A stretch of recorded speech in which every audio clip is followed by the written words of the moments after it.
King was, towards the end of his life, really turning towards working with the rights of the working poor. So, for example, he was in Memphis because he was working with the sanitation workers who were grossly underpaid.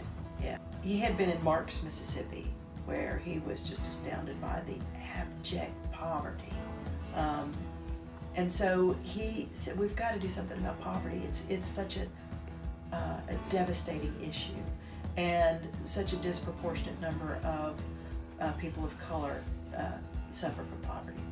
So he started the Poor People's Campaign. And part of that was people went to Washington from all the way from Marks, Mississippi. They started a mule train, right? So they hooked up a mule to like an old covered wagon and started this caravan across the country to Washington, D.C. to try to bring some attention to poverty. And so this campaign, Poor People's Campaign, A National Call for Moral Revival, is picking up where Dr. King left off. This is a movement, not an organization. And it's not meant to be permanent. The tenets of the campaign, the goals or the targets, the reasons for this campaign, take three of his main concerns. Poverty, right? Racism.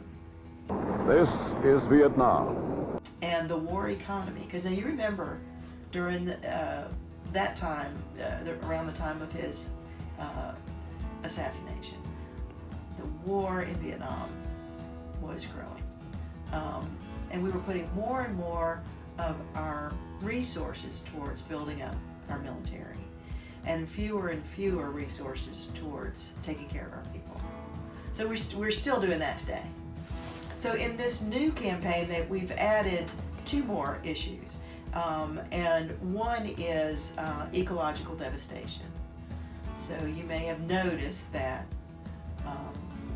over the past year, we've seen a reversal of a lot of the laws that were put in place to make sure that we have clean air and clean water. I forgot the fifth one, which is really important, and that is to address the twisted moral narrative that we're seeing in this country,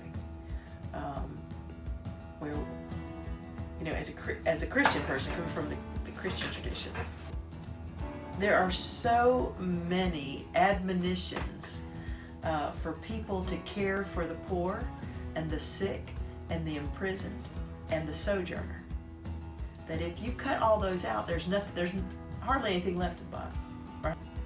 But when do we ever talk about the moral imperative that comes from Scripture that says you need to take care of the poor, you need to take care of the sick, you need to take care of the widows and the orphans and the sojourners? So that's what this whole movement is about. It's trying to turn things back. You know, it seems like everything's upside down right now, and we're inviting every kind of person. You know, everybody. The only people that we are not allowing to participate are politicians. So you can't use this movement as your soapbox. You can't use this movement to further your political career. But young, old, gay, straight, Republican, Democrat, Libertarian, everybody.